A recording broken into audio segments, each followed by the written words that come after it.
Hi hello friends, ಎಲ್ಲರಿಗೂ ನಮಸ್ಕಾರ. ಋತ್ವಿ ಚಾನಲ್ಗೆ ಸ್ವಾಗತ. ನಾನು ನಿಮ್ಮ ಅಶ್ವಿನಿ. ಇವತ್ತು ನಾನು ಈಸಿಯಾಗಿ ಮತ್ತು ಹೆಲ್ದಿ ಆಗಿರುವಂತಹ ಒಂದು ಪಲ್ಯ ರೆಸಿಪಿನ ಮಾಡಿ ತೋರಿಸ್ತಾ ಇದ್ದೀನಿ. ಸ್ಕಿಪ್ ಮಾಡಿದ ವಿಡಿಯೋನ ಪೂರ್ತಿಯಾಗಿ ನೋಡಿ.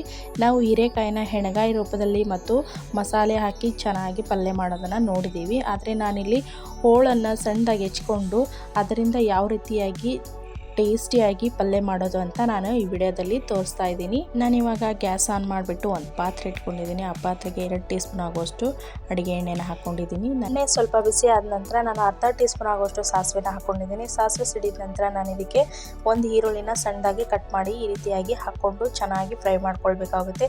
ಈ ರೀತಿ ಫ್ರೈ ಮಾಡೋದ್ರಿಂದ ಈರುಳ್ಳಿಯಲ್ಲಿರುವಂಥ ಹಸಿ ವಾಸನೆ ಹೋಗಿ ಟೇಸ್ಟ್ ಚೆನ್ನಾಗಾಗುತ್ತೆ ಅಂತ. ನಂತರ ಒಂದು ಎಸಳಾಗುವಷ್ಟು ಕರಿಬೇವಿನ ಸೊಪ್ಪನ್ನು ಹಾಕ್ಕೊಂಡಿದ್ದೀನಿ. ಒಂದು ದೊಡ್ಡ ಟೊಮೆಟೊನ ಸಣ್ಣದಾಗಿ ಹೆಚ್ಚಿಬಿಟ್ಟು ಹಾಕಿ ಚೆನ್ನಾಗಿ ಫ್ರೈ ಮಾಡ್ಕೊಳ್ತಾ ಇದ್ದೀನಿ. 2 ಸಣ್ಣ ಹೀರೆಕಾಯಿನ ಸಿಪ್ಪೆ ತೆಗೆದುಬಿಟ್ಟು ಈ ರೀತಿಯಾಗಿ ಸಣ್ಣದಾಗಿ ಕಟ್ ಮಾಡಿ ಇಟ್ಕೊಂಡಿದ್ದೀನಿ. ಇದರಲ್ಲಿರುವಂತಹ ಇಸನ ನೋಡಿಬಿಟ್ಟು ನೀವು ಹೀರೆಕಾಯಿನ ತೊಗೊಳ್ಬೇಕಾಗುತ್ತೆ. ಅದನ್ನು ತಿಂದುಬಿಟ್ಟು ನೀವು ಇಸ ಇಲ್ಲದೆ ಇದ್ದರೆ ಈ ರೀತಿಯಾಗಿ ಸಣ್ಣದಾಗಿ ಹೆಚ್ಚಿಟ್ಕೊಂಡು ಇದನ್ನು ಕೂಡ ನಾನು ಈ ಒಗ್ಗರಣೆಗೆ ಹಾಕಿ ಚೆನ್ನಾಗಿ ಫ್ರೈ ಮಾಡ್ಕೊಳ್ತೀನಿ. 2 ರಿಂದ 3 ನಿಮಿಷಗಳ ಕಾಲ ಚೆನ್ನಾಗಿ ಫ್ರೈ ಮಾಡಿಕೊಂಡ್ರೆ ಸಾಕು.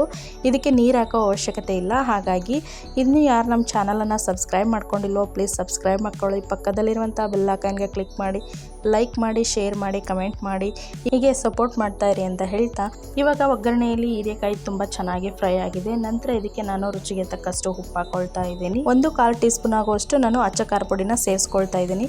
ಖಾರ ಜಾಸ್ತಿ ಬೇಕು ಅನ್ನೋರು 2 ಟೀ ಸ್ಪೂನ್ ಆಗುವಷ್ಟು ಅಚ್ಚ ಖಾರ ಪುಡಿನ ಸೇರಿಸ್ಕೊಳ್ಬೋದು. ಈ ರೀತಿಯಾಗಿ ಖಾರದ ಪುಡಿ ಮತ್ತು ಉಪ್ಪು ಚೆನ್ನಾಗಿ ಮಿಕ್ಸ್ ಆಗೋ ರೀತಿಲಿ ನಾವು ಈ ರೀತಿಯಾಗಿ ಚೆನ್ನಾಗಿ ಮಿಕ್ಸ್ ಮಾಡ್ಕೊಳ್ಬೇಕು. ನಂತರ ಇದನ್ನು ನಾನು 2 ರಿಂದ 3 ನಿಮಿಷಗಳ ಕಾಲ ಚೆನ್ನಾಗಿ ಬೇಯಿಸ್ಕೊಳ್ತೀನಿ. ಇಷ್ಟು ಬೆಂದರೆ ಸಾಕು. ಹೀರೆಕಾಯಿನ ಜಾಸ್ತಿ ಹೊತ್ತು ಬೇಯಿಸೋ ಅವಶ್ಯಕತೆ ಇಲ್ಲ. ಯಾಕಪ್ಪ ಅಂದರೆ ಇದು ಬೇಗನೆ ಬೇಯುತ್ತೆ. ಹಾಗಾಗಿ ಒಗ್ಗರಣೆಯಲ್ಲೇ ನಾವು ಚೆನ್ನಾಗಿ ಬೇಯಿಸ್ಕೊಳ್ಳೋದ್ರಿಂದ ಪಲ್ಯ ಕೂಡ ಬೇಗನೆ ರೆಡಿ ಆಗುತ್ತೆ. ಇವಾಗ ನಾನು ಸ್ವಲ್ಪ ಕೊತ್ತಂಬರಿ ಸೊಪ್ಪನ್ನು ಹಾಕಿ ಇವಾಗಲೂ ಕೂಡ ಚೆನ್ನಾಗಿ ಮಿಕ್ಸ್ ಮಾಡ್ಕೊಳ್ತಾ ಇದ್ದೀನಿ. ಇವಾಗ ಹೀರೆಕಾಯಿ ಪಲ್ಯ ರೆಡಿಯಾಗಿದೆ. ತುಂಬಾ ಟೇಸ್ಟಿಯಾಗಿದೆ ಮತ್ತು ಕ್ರಿಸ್ಪಿಯಾಗೂ ಇದೆ.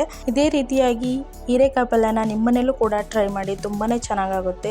ಈ ರೀತಿ ನೀವು ಹೀರೆಕಾಯಿ ಪಲ್ಯ ಮಾಡಿಕೊಂಡು ಬಿಸಿ ಬಿಸಿಯಾದಂಥ ರೊಟ್ಟಿ, ಚಪಾತಿ ಮತ್ತು ಖಡಕ್ ರೊಟ್ಟಿಗೂ ತುಂಬಾ ಚೆನ್ನಾಗಾಗುತ್ತೆ. ಅನ್ನದ ಜೊತೆ ಕೂಡ ಕಲಿಸ್ಕೊಂಡು ನೀವು ಊಟವನ್ನು ಮಾಡ್ಬೋದು. ಈ ವಿಡಿಯೋ ನಿಮಗೆ ಇಷ್ಟ ಆಗಿದೆ ಅಂತ ತಿಳ್ಕೊಳ್ತೀನಿ. ಪ್ಲೀಸ್ ಸಬ್ಸ್ಕ್ರೈಬ್ ಆಗೋದನ್ನು ಮಾತ್ರ ಮರಿಬೇಡಿ. ಹೀಗೆ ಸಪೋರ್ಟ್ ಮಾಡ್ತಾ ಇರಿ ಅಂತ ಹೇಳ್ತಾ ಮತ್ತೊಂದು ಹೊಸ ವಿಡಿಯೋದೊಂದಿಗೆ ಮತ್ತೆ ಸಿಗೋಣ. ಅಲ್ಲಿವರೆಗೂ ಧನ್ಯವಾದಗಳು.